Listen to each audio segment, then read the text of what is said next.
La fe es un ancla, es la certeza intangible que nos sostiene cuando la realidad se desmorona. Pero, ¿qué sucede cuando la propia institución encargada de defender esa fe revela que el ancla está atada, no al cielo, sino a una profundidad que la humanidad ha olvidado? Mi nombre no importa. Lo que importa es que pasé 15 años sirviendo en el corazón de la Iglesia, el Vaticano. Fui educado en la teología más estricta, preparado para enfrentar el mal en nombre de la luz. Estaba listo para el exorcismo, para la confesión, para la gracia. No estaba listo para la verdad del equilibrio. La sinopsis de mi caída es sencilla. Una noche, fui convocado a un nivel subterráneo que no aparece en ningún mapa oficial. Se me informó que debía participar en un ritual ancestral y necesario. Las reglas eran claras, y cada una de ellas era una blasfemia contra todo lo que yo creía. No habría cruz, no habría Biblia, y bajo ninguna circunstancia se permitiría pronunciar el nombre de Dios. Dijeron que esta era la práctica que en la antigüedad mantenía la estabilidad del mundo, la quietud antes del caos. Nunca entendí el peso de esa palabra, equilibrio, hasta que entré en esa cámara y sentí el frío que no provenía de la piedra, sino de algo infinitamente más vasto y vacío. Cuando comenzamos el canto, me di cuenta de que no estábamos pidiendo protección, estábamos pagando una cuota. No estábamos elevando una oración, estábamos ofreciendo un tributo a una fuerza que solo respondía en el silencio absoluto y que no conocía la misericordia. El horror de esa noche no fue la manifestación de un demonio, sino el reconocimiento de que la estructura moral de la civilización se basa en un pacto secreto, sellado no con la luz, sino con la sombra eterna. Fue la revelación de que el mayor secreto de la Iglesia no es la existencia del infierno, sino quién es el verdadero arquitecto de la tregua. Este conocimiento me ha condenado. Antes de continuar, me gustaría saber, ¿alguna vez han sentido que su fe más profunda se quiebra por una verdad que prefieren ignorar? Déjenme su historia en los comentarios. La convocatoria llegó 3 días después de la Cuaresma. Estaba en mi celda, revisando antiguos textos latinos sobre la Teodicea, cuando un mensajero con el hábito negro inusual, sin insignias, golpeó. Su rostro era inexpresivo, como si la emoción hubiera sido extraída de él hace décadas. Me entregó un pergamino enrollado, sellado con cera negra, sin ningún emblema papal o cardenalicio. Al desenrollarlo solo encontré 3 palabras escritas en un griego arcaico. Equilibrio es necesario. No había firma, no había explicación. La hora era medianoche. El lugar, el subsuelo más profundo de los archivos secretos. Descendí solo. La escalera era de basalto y olía a humedad mineral y a algo más, algo metálico y frío, como un matadero antiguo. Después de bajar lo que parecieron 10 tramos, llegué a un corredor de piedra sin iluminación eléctrica, solo antorchas, dispuestas en nichos tallados, proyectando sombras largas y deformes. Al final del pasillo, 3 obispos de alto rango me esperaban. Sus rostros, normalmente llenos de dignidad y pompa, estaban tensos, casi esqueléticos bajo la luz vacilante. Nunca los había visto vestidos así. Túnicas de lino gris sin ornamentos, desprovistas de cualquier simbología cristiana. Parecían más figuras de un culto prerromano que dignatarios de la Iglesia Católica. El más anciano, el cardenal Volterra, me tomó del brazo. Su agarre era sorprendentemente fuerte. «Padre», susurró con voz seca y áspera, «esta noche usted no es un siervo de Dios. Es un componente del silencio. Su obediencia debe ser total. Su fe, irrelevante». Me condujo a través de una puerta de hierro macizo, oculta detrás de un tapiz mohoso. La cámara era circular, inmensa, y su aire era tan pesado que cada respiración dolía. En el centro no había altar, sino una gran losa de obsidiana pulida. Lo primero que noté fue la ausencia. Crucifijos no había en las paredes. No había imágenes de la Virgen o de los santos, solo runas grabadas en la piedra que no reconocí de ningún texto litúrgico o demonológico que hubiera estudiado. Parecían más bien diagramas cosmológicos, líneas que conectaban puntos de vacío. Volterra me explicó las reglas con una calma escalofriante, como quien da instrucciones para una tarea administrativa. No llevamos símbolos de la luz aquí, comenzó, señalando mi cuello, donde normalmente colgaba mi cruz. Tampoco invocaremos el nombre divino. Aquí él no tiene jurisdicción. Lo que vamos a contactar no responde a la oración, sino a la transacción. Es la fuerza anterior a la ley, la que acepta el tributo para asegurar la continuidad de la forma. Nuestra tarea es ofrecer el pago para mantener el equilibrio y evitar la irrupción del caos completo. Silencio total, padre. Solo responderá al canto prescrito. Mi mente gritaba traición. Quería salir corriendo, denunciar la blasfemia, pero al mirar los ojos de los cardenales, vi un miedo tan profundo y antiguo que supe que ellos no estaban eligiendo esto. Estaban cumpliendo una obligación heredada, un horrible secreto fundacional que mantenía las paredes del cielo en su lugar. Mi corazón se hundió, reemplazado por un terror frío y racional. Estaba a punto de participar en el verdadero ritual central de la institución que se supone que adoraba al Creador. Las instrucciones para la preparación fueron minuciosas y extrañamente físicas, carentes de cualquier sentido espiritual. Me despojaron de mi sotana y me vistieron con una simple tela de lana gris, áspera contra mi piel, que parecía absorber la poca luz de las antorchas. El cardenal Volterra, con la ayuda de otro obispo, trazó marcas con una arcilla oscura casi negra sobre mis sienes y mis muñecas. Estas marcas no eran bendiciones ni protecciones, eran sellos, puntos de conexión o quizás de restricción. Sentí la arcilla fría y densa, y un escalofrío me recorrió al darme cuenta de que estas marcas probablemente servían para identificar o aislar una parte de mí que sería necesaria para el pago. El ambiente era de una concentración febril, pero silente. Nadie habló. Solo se comunicaban mediante gestos precisos y movimientos calculados. Me colocaron en uno de los puntos cardinales del círculo de obsidiana, frente a Volterra. El aire se hizo más denso, cargado de ozono, como justo antes de una tormenta eléctrica intensa. A pesar de estar muy por debajo del suelo, sentí una presión que me hacía palpitar los oídos, como si la atmósfera externa estuviera siendo manipulada. Fue en ese momento que entendí que la cámara no era solo un lugar, era una antena. La losa de obsidiana en el centro no era un altar para el sacrificio, sino un amplificador, un punto focal para extraer lo que fuera que la entidad demandaba. El tercer obispo, más joven, se acercó a la losa y colocó una esfera de metal opaco del tamaño de una naranja en el centro. La esfera no brillaba, pero parecía absorber la luz a su alrededor, creando una mancha de oscuridad absoluta. «Esta es la cuenta», me susurró el cardenal Volterra, sin mirarme, con los ojos fijos en la esfera. «Cada ritual es un pago, y el objeto recibe el eco de lo que ha sido entregado en la historia. Esta noche se llenará de nuevo». Lo que me aterrorizó no fue la esfera, sino la palabra eco. Indicaba que el tributo no era algo que se consumía y se olvidaba, sino que se almacenaba o se reflejaba, quizás sirviendo como una referencia, una promesa de que la deuda se seguiría pagando. Observé los símbolos grabados en la pared de piedra. Eran complejos, fractales, y al mirarlos, mi mente comenzó a sentir una ligera náusea, como si intentaran reorganizar mi percepción de la realidad. Eran formas geométricas imposibles que sugerían múltiples dimensiones superpuestas. Supe que la geometría de la fe que yo había conocido, cruz, triángulo, círculo de santidad, no tenía poder aquí.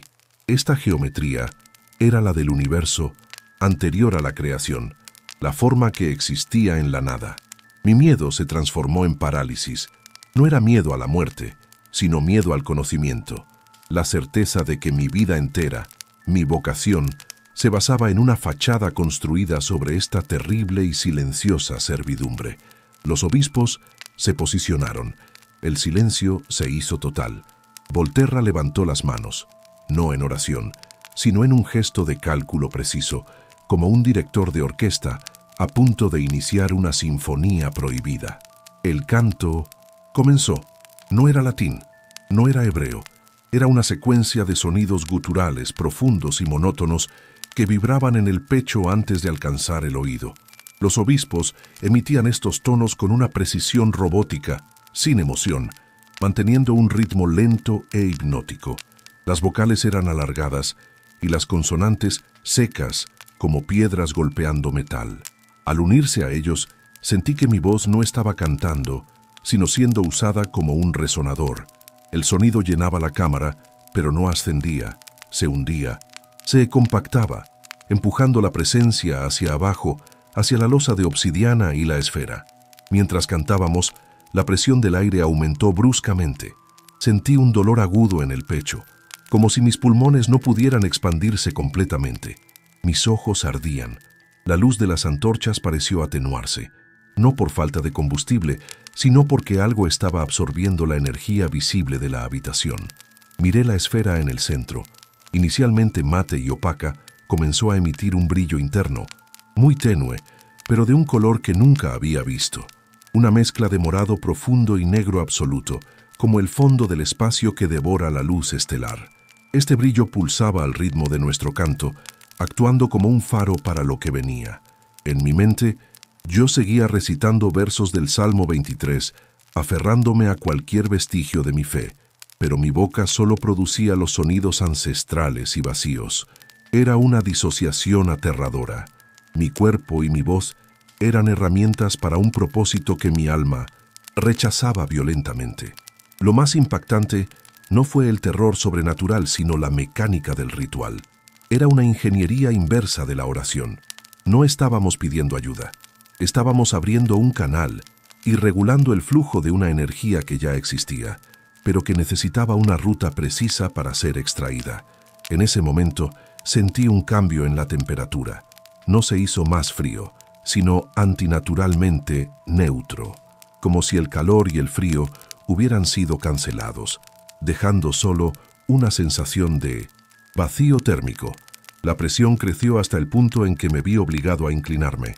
Vi a los obispos, sus rostros sudorosos y pálidos, pero su canto nunca flaqueó. El cardenal Volterra me miró por un instante. Sus ojos no reflejaban miedo, sino agotamiento. Era el agotamiento de quien carga con un peso insoportable, sabiendo que no hay alternativa. El conocimiento pasó de él a mí, sin palabras. No estamos invocando un mal, estamos administrando la maldad, estamos negociando con la entropía. Si no pagamos, el caos se desatará por completo y destruirá no solo a la humanidad, sino la posibilidad misma de la fe. Y eso era lo que debíamos proteger, la estructura, sin importar el costo moral. El punto culminante del canto llegó. Mi voz tembló al pronunciar la última secuencia de sílabas que resonaron en la cámara con una fuerza casi física, como un gong de hierro golpeando el silencio. De pronto, el aire dejó de ser aire y se convirtió en sustancia. Era como si hubiéramos pasado de respirar gas a respirar arena fina. Mis pulmones se cerraron en un espasmo. La luz en el centro de la esfera se intensificó y por un instante se proyectó una sombra en el techo y las paredes que no provenía de las antorchas. La sombra era inmensa, amorfa, pero con una sensación de peso y densidad que desafiaba la física. Era la sombra de algo que no tenía forma discernible en nuestra dimensión. Sentí que la presencia había llegado. No hizo ruido, no hubo rugido demoníaco, ni risa. Solo un silencio abrumador, tan profundo que sentí que había perdido la audición. Fue un silencio activo, que borraba todo sonido, toda vibración, incluso el latido de mi propio corazón. Mi terror se disparó porque entendí que la entidad no necesitaba manifestarse con fuegos artificiales. Su mera presencia era una negación de la realidad. El cuerpo me empezó a doler. No era un dolor muscular o nervioso, sino un dolor en la médula, en la raíz misma de mi existencia. Sentí que se me drenaba la calidez. Era una sensación de ser revisado, escaneado no con malicia, sino con la fría curiosidad de un biólogo examinando un espécimen insignificante. Los obispos, incluido yo, permanecimos inmóviles, como estatuas de sal. El cardenal Volterra levantó una mano temblorosa y con extrema lentitud apuntó hacia la losa de obsidiana. No era un gesto de ofrenda, sino de presentación. Aquí está el pago. En ese instante, la esfera en el centro no solo brilló, sino que aspiró. Sentí como una parte de mí se desprendía. No fue un recuerdo ni una emoción. Fue algo más fundamental. Si tuviera que describirlo, diría que sentí la extracción de mi potencial, la capacidad de sentir verdadera alegría, el fervor de mi fe incondicional, la inocencia de mis primeros votos. Todo eso fue arrancado de mi núcleo y absorbido por la esfera. Fue un robo de la luz interna, dejando un vacío helado donde antes había convicción. Mi alma gritó, pero en el silencio absoluto de la cámara, nadie lo escuchó.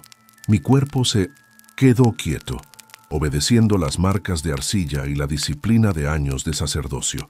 La entidad estaba aceptando el pago, y el pago era una parte de la humanidad esencial de los oficiantes. Era un precio insoportable, pero el ritual estaba funcionando. El equilibrio se estaba manteniendo. El terror era saber que este pacto de oscuridad permitía que miles de millones de personas continuaran su vida diaria, ajenas a que su estabilidad se compraba con la corrupción silenciosa de sus protectores. La extracción fue dolorosa, pero efímera. Duró lo que tarda un suspiro en congelarse. Cuando terminó, me sentí ligero y hueco, como una campana de bronce de la que se ha robado el badajo. La presión sobre mi pecho disminuyó ligeramente y pude respirar de nuevo, aunque el aire seguía siendo áspero y cargado de un olor a azufre glacial.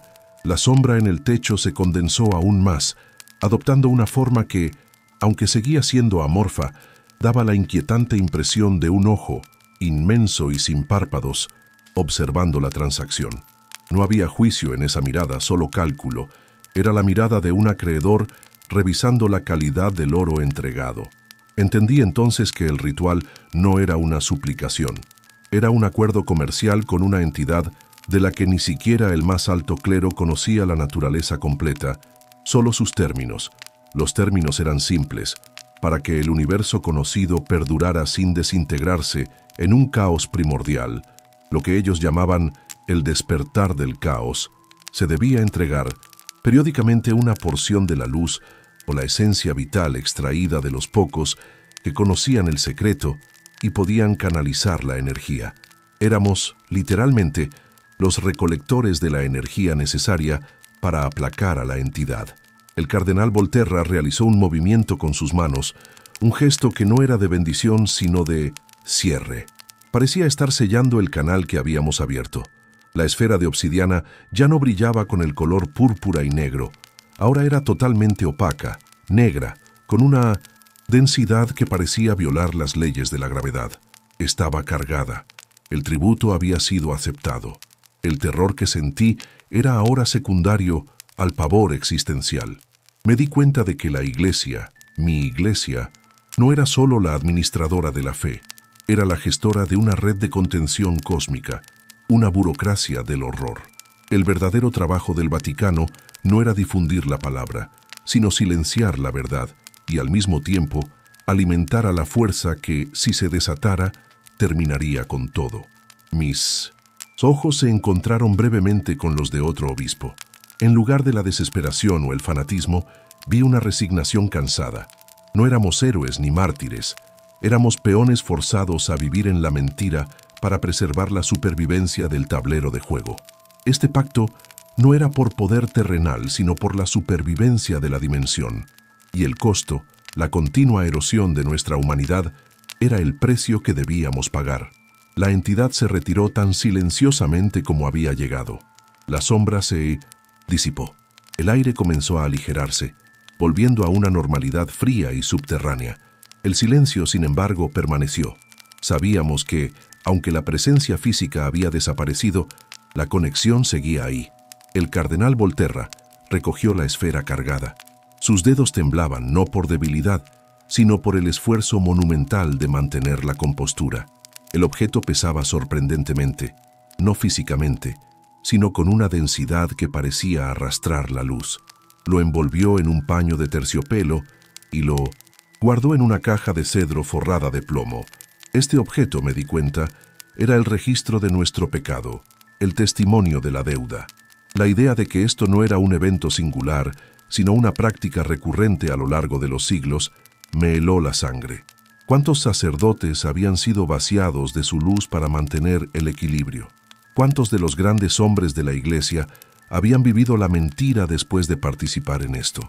Volterra se volvió hacia mí y por primera vez habló con voz apenas audible, rompiendo el silencio ritual. Padre, usted ha visto la maquinaria. No es para que la entienda, es para que la sirva.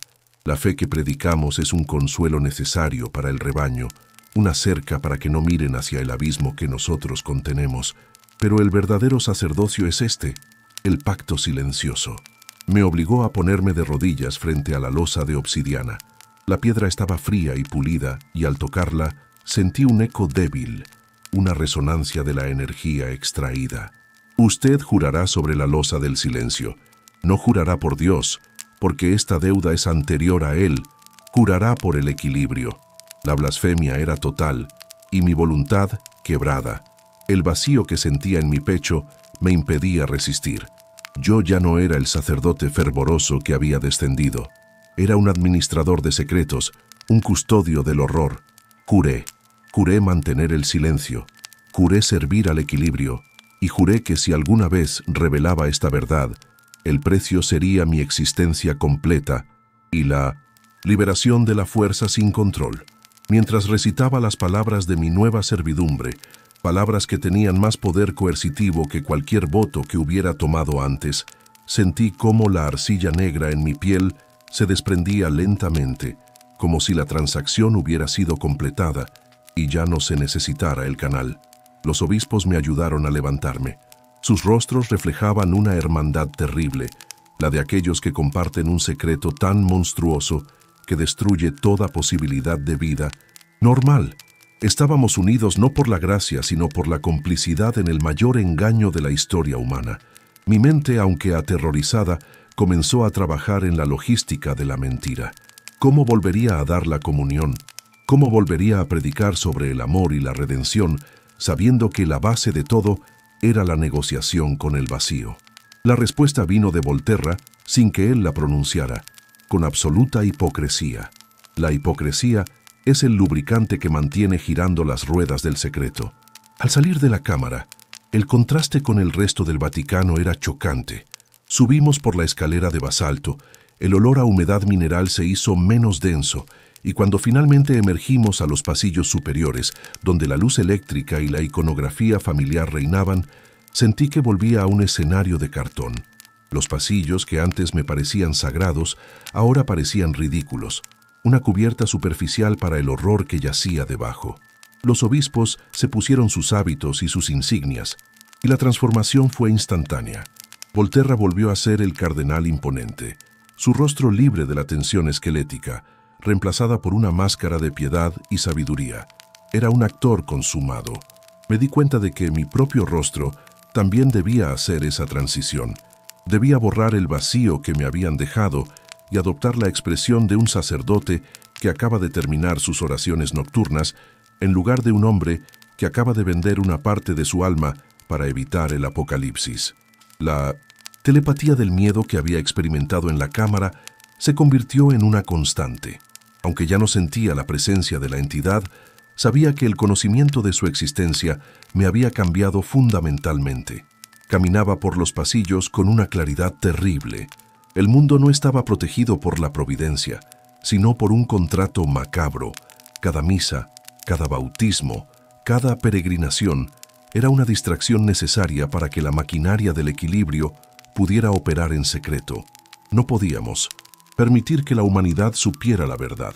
El pánico resultante y la pérdida de la fe masiva podrían desestabilizar el equilibrio incluso más rápido que la falta de tributo. El terror no radicaba en el miedo al mal, sino en el miedo al orden del mal. No era la amenaza de un ataque, sino la certeza de un acuerdo. Cuando llegamos a la salida de la zona de los archivos, Volterra me detuvo. Me miró directamente a los ojos, con la intensidad fría que había adquirido en la cámara. «Lo que usted perdió esta noche, padre», dijo en voz baja, «le ha garantizado la vida a miles de millones de personas. Si tiene que vivir sin fe para que ellos puedan creer en algo, ese es el verdadero sacrificio». Esta justificación, esta lógica retorcida, fue casi tan aterradora como el ritual mismo. No me estaban pidiendo que creyera en el mal, sino que aceptara que el mal era un mal necesario, un contrapeso estructural. Mi fe no había sido destruida por la duda, sino por la evidencia de un pragmatismo cósmico que trascendía la moral. Mi tarea ahora era doble: servir a Dios en público y servir al equilibrio en secreto. Me di cuenta de que muchos otros obispos y cardenales con los que interactuaba diariamente debían compartir este conocimiento. Había una secta dentro de la Iglesia, no de herejes, sino de aquellos que cargaban con el secreto de la verdadera administración cósmica. Las semanas siguientes al ritual fueron una tortura silenciosa. Volví a mis tareas habituales: administrar sacramentos, dirigir estudios bíblicos, ofrecer consejo espiritual. Cada acto de devoción se sentía hueco, una farsa. Mis palabras de consuelo para los fieles sonaban vacías y resonaban con el conocimiento de que la verdadera seguridad no residía en la oración que yo ofrecía, sino en el pacto que yo había sellado en el subsuelo. La parte de mí que había sido extraída, mi fervor inicial, mi inocencia, dejó un vacío que no podía llenar. Me sentía apático ante la belleza de la liturgia, insensible al milagro de la gracia. Me había convertido en un autómata espiritual. Sin embargo, lo más inquietante era la reacción de los otros participantes. Cuando me cruzaba con el cardenal Volterra o los otros dos obispos en los pasillos, nos saludábamos con el formalismo habitual, pero había un entendimiento tácito, un reconocimiento sombrío en sus ojos. Ellos también estaban vacíos, pero vivían con la misma obligación. Parecían más funcionales, de hecho, más enfocados que antes. El peso del secreto parecía haberlos despojado de toda frivolidad o distracción. Eran guardianes eficientes. Un día, Volterra me llamó a su oficina para una reunión sobre asuntos administrativos. Mientras hablábamos de la organización de una conferencia teológica, noté que sus manos, mientras hojeaba documentos, mostraban cicatrices muy finas y pálidas en las muñecas, justo donde la arcilla oscura me había marcado. Era una evidencia física de la repetición del ritual, una señal de que la extracción de la esencia se había realizado innumerables veces. No era un sacrificio de una sola vez, era una hemorragia recurrente. Quise preguntarle: ¿cuánto tiempo más? ¿Cuántas veces podemos vaciarnos antes de que no quede nada más que cáscara? Pero el miedo a desatar el juramento del silencio era más fuerte. Sabía que la entidad, aunque no presente, monitoreaba la lealtad de sus administradores. La única forma de redimirme, me di cuenta, no era exponer el secreto, sino cumplir mi parte del pacto a la perfección. Ser el sacerdote ejemplar que sirve de fachada. Solo manteniendo la mentira perfecta se evitaba el colapso. Este era el costo del equilibrio, mi alma, mi verdad, a cambio de la estabilidad cósmica. La carga de este conocimiento era insoportable. Empecé a tener pesadillas recurrentes, no con demonios gritando, sino con la esfera de obsidiana en el centro, pulsando con mi luz robada. Me despertaba con el corazón acelerado, sabiendo que mi vida ya no me pertenecía, sino a la administración de un terror antiquísimo. La tensión se hizo mi compañera constante. Me volví hiperconsciente de los sonidos y los silencios del Vaticano. Cualquier crujido en la piedra o sombra inusual me recordaba la existencia de los niveles inferiores y el horrible secreto que albergaban. Empecé a estudiar con obsesión los textos apócrifos y las referencias oscuras en la literatura eclesiástica temprana, buscando pistas sobre el origen de esta fuerza sin nombre que exigía tributo. Encontré referencias veladas a cultos precristianos, a deidades del vacío que precedían al concepto de creación y destrucción, textos que hablaban de un gran silenciador que dormía bajo el mundo y cuya quietud era comprada con la esencia de los hombres. El terror se multiplicó al confirmar que el conocimiento del pacto no era una invención reciente de un grupo disidente, sino una tradición que databa de la fundación misma de la fe organizada. El miedo a la entidad se volvió abstracto.